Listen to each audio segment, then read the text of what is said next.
But what needs to now happen, and I think this is the important thing, is there needs to be no details of what is discussed. That's why they don't want to meet him in the past, because they're convinced it'll be in the papers in 5 bleeding minutes, Belly. Clarence house. This was a meeting, of course, that has been long suggested by Harry's side, but long opposed by Prince William, who believes that Harry should remain in exile, who thinks that no member of the royal family should give this guy the credibility. Oh, you guys, picture this. The London sky was hanging so low like it was hiding a scandal it couldn't wait to spill. That trademark gray mist was draped all over the city, giving everything that eerie movie scene vibe that somehow makes royal drama feel 10 times more dramatic. And there it was, Clarence House, standing there like always, prim and polished, like nothing could ever crack its centuries-old calm. But on this day, that calm was about to explode. Behind those ancient walls, the heart of the monarchy still beat, faint and cold, and Harry was about to walk right into it. Only this time, it wasn't for some warm, fuzzy family reunion. Oh no, no hugs, no tears of joy. This was a ticking emotional time bomb, and everyone inside knew it. Right. Does this shock you that Harry's seeing Charles? To some extent, yes, but he's down in London, and if they could... For weeks, whispers had been floating through the palace grapevine like sneaky little ghosts, hints that King Charles had summoned Harry for some urgent private meeting. The official line? A personal father-son discussion, please. The insiders were rolling their eyes because they knew. This wasn't about fatherly concern. It was strategy, pure calculation. Charles had been watching silently while Harry and Meghan were off in their Montecito bubble, tossing Netflix bombs, dropping memoir grenades, throwing subtle shade at the entire royal machine. And honestly, it was eating Charles alive. This was the moment he'd finally snapped. To think is that Charles making that effort is thrown back in his face, because the arch manipulator might not be here, she might be in wherever. Where is she? In California. But it seems to me that there has always been. So Harry showed up alone. No Meghan, no team, not even one discreet aide hovering in the background. Just Harry, jaw locked, eyes shadowed, clutching a folder like it was holding the last little piece of his dignity. Witnesses whispered that he slipped into Clarence House through a side entrance, head down, coat collar pulled high against the drizzle, like a man marching straight into his own trial. And inside, the tension was so thick it could have sliced right through the antique wallpaper. A one-on-one with King Charles at his residence, Clarence House, for close to an hour. We saw this as a positive step towards the reconciliation Harry was pleading for back then, when we got an insight into the... Charles was already waiting in his private study, the same cozy room where he'd once read bedtime stories to a little red-headed boy who used to cling to his leg. But that boy, long gone. Now standing before him was a man who had publicly accused his family of cruelty, racism, and emotional neglect. And Charles? He wasn't here to patch up old wounds. He was here to send a message, loud and cold. According to palace whispers, Charles didn't even bother with small talk, didn't even look up from his papers. He just flicked his hand at the chair opposite him and said flatly, "Let's get this over with." Harry sat, stiff as stone, visibly bristling. The silence was so suffocating you could practically hear the tick, tick, tick of the gilded mantel clock, like a countdown to an explosion. Then Charles finally spoke, in that clipped, icy tone only he can pull off. He said the monarchy had had enough of the chaos, the interviews, the documentaries, the veiled threats of more truth bombs. It had to stop. He told Harry the family had offered olive branches again and again, and Harry had torched every single one for ratings. And now, there'd be consequences. Harry's face went pale, because this wasn't just about hurt feelings anymore. This was about titles, security access, money, the royal golden perks he once took for granted. And Charles made it very, very clear those perks were dangling by a single thread, and that thread could be cut. King needs is a witness. Yes. And Camilla's a witness who is very well versed in everything that has happened. You've made a choice, Harry, Charles allegedly said, leaning in, voice sharp as steel. And choices come with costs. If you want to be outside this institution, then you must stay outside of it. It landed like a bomb. Harry tried to explain, stammering that the press twisted his words, that he was just telling his truth. But Charles cut him off, cold as ice. Your truth, Charles snapped, has damaged this family more than you can imagine. And then, the dam broke.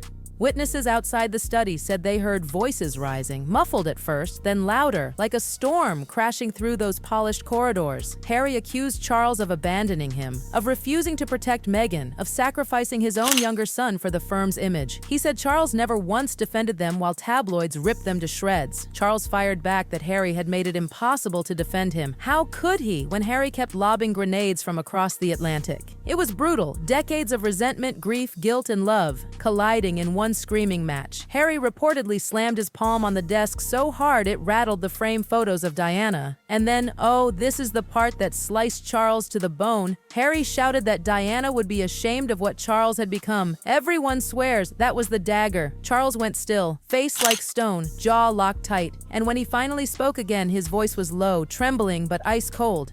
"Do not," he said, "use her to justify what you've done." The silence that followed was deafening. Harry just sat there, chest heaving like he knew he'd crossed a sacred line. The air changed. This wasn't a fight anymore, it was a funeral. Charles leaned back, eyes glistening but fierce, and said the one thing that shattered Harry completely. "You are my son, but you are no longer part of this family's future." Harry stood, slow and shaky like he might collapse, muttered something no one caught, his eyes wet, face flushed with rage and humiliation. And then he stormed out, down the grand staircase, past portraits of monarchs who'd outlived wars and betrayals, boots thundering on the marble like war drums, through the courtyard where the drizzle had turned into a sharp London rain. And just like that, he was gone, not just out of Clarence house, maybe out of the royal family forever. Topic of conversation for at least 20-ish months, which is roughly the time when Prince Harry last saw his father. No word on if Prince... The moment Harry's black SUV peeled out of the Clarence house gates, it was like someone hit a giant red panic button inside the palace. The whole place buzzed, curtains twitched, phones lit up, like the palace machinery suddenly jolted to life, clanking and whirring like some ancient, well-oiled panic engine. Inside the comms wing, aides were already scrambling to draft the blandest, most sterile statement imaginable. You know the kind, those soul-sucking lines about a private family engagement and ongoing discussions. Basically, word salad designed to smother a scandal before it even catches fire. But this one? Oh, it was already blazing, because within minutes, word had leaked. It always does. A sharp-eyed photographer had managed to snag a shot of Harry's thundercloud face through the SUV's tinted glass, and that single image, it hit the internet like a missile. Jaw locked, eyes glassy, lips pressed tight. Royal watchers went absolutely feral. Tabloids screeched about a meltdown at Clarence house. Morning talk shows started dissecting the photo like it was the Zapruder film, zooming in on the tiny tremor in Harry's hand as if it were proof of a palace coup. By the time his car even cleared the mall, Clarence house showdown was already trending like wildfire. And back in Montecito, oh, Meghan saw it. According to a source close to her, someone who probably got a panicked call 5 seconds later, she was furious. Not just worried, incandescent, because if Charles had dared to summon Harry alone without her, it meant only one thing in her mind. They were trying to break him, to peel him away from her, to drag him back into the fold like some prodigal prince who could be reprogrammed if you just cornered him in a dusty old study and drown him in enough guilt and scolding. Meghan reportedly started calling Harry the moment he left the gates. He didn't answer, so she called again. And again, when he finally picked up, witnesses say his voice was wrecked, cracked, quiet, like someone who just had the emotional stuffing beaten out of him. He was parked on some quiet street, hands gripping the wheel, forehead pressed to his knuckles. Meghan demanded to know what Charles had said, but Harry wouldn't or couldn't repeat it. All he said was, "It's over." And that sent Meghan spiraling. Because if Charles had actually said what she feared, if he dared to threaten their titles, their HRH statuses, the slivers of royal legitimacy that their entire brand was still clinging to, then everything they'd built was suddenly dangling by a thread. The documentaries, the deals, the lavish PR machine, it all needed the sparkle of royalty to stay alive. No titles meant no access. No access meant no interest. No interest meant collapse. And Meghan does not do collapse. Meanwhile, back in London, the ripple effect was seismic. William, of course, kept his lips sealed, the royal equivalent of a mic drop. But palace insiders whispered he was quietly satisfied. He had been pushing Charles for ages to stop tiptoeing around Harry, to stop letting emotion cloud judgment. William had reportedly warned him, "The more rope you give him, the louder he'll hang us with it." And now, watching Harry leave Clarence house like a man who'd just been exiled, William was said to be relieved. cold maybe, but undeniably relieved. Meanwhile, palace aides were in full-blown crisis mode trying to contain the optics. Because here's the thing, the monarchy might be 1,000 years old, but it still lives and dies by public perception. And a red-eyed, broken-looking Harry fleeing Clarence house? That was a PR grenade they could not afford. So they started leaking their own version of events. By sunset, palace sources were whispering to friendly reporters that the meeting had been cordial but emotionally difficult, painting Charles as the loving father simply trying to reach out to his son. It was the same old spin. Wrap the mess in velvet and hope the public buys it. But the public didn't. Because here's the thing, you can't hide heartbreak. And Harry's face, that wrecked, hollowed-out face, told a story no press release could ever overwrite. In the days that followed, the fallout spread like smoke.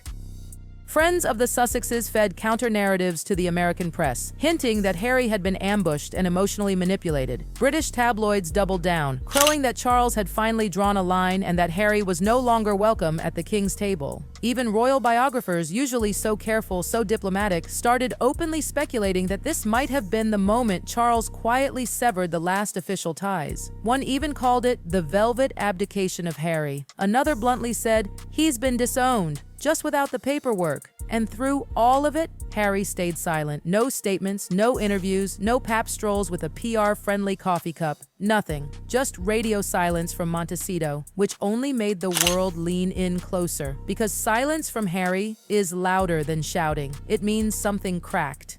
Deep. Then came the kicker. A leak from inside Clarence's house claimed Charles had given Harry an ultimatum: stop monetizing the monarchy or lose your place in it entirely. And suddenly, everything made sense. The tension, the tears, that haunted look on Harry's face as he sped away. Because for all his talk about carving a new path, some part of him still clung to that old world, to being a prince, to being Diana's son, to being part of something ancient and gilded and larger than life. And Charles had just told him, point blank, that he could not have both. It shattered him. And the cruelest irony? It might have been exactly what Charles wanted, because to the king, this wasn't just about disciplining a wayward son, it was about survival, about protecting the crown from becoming a circus act, and making sure the monarchy outlives them all, even if it means breaking his own child to do it.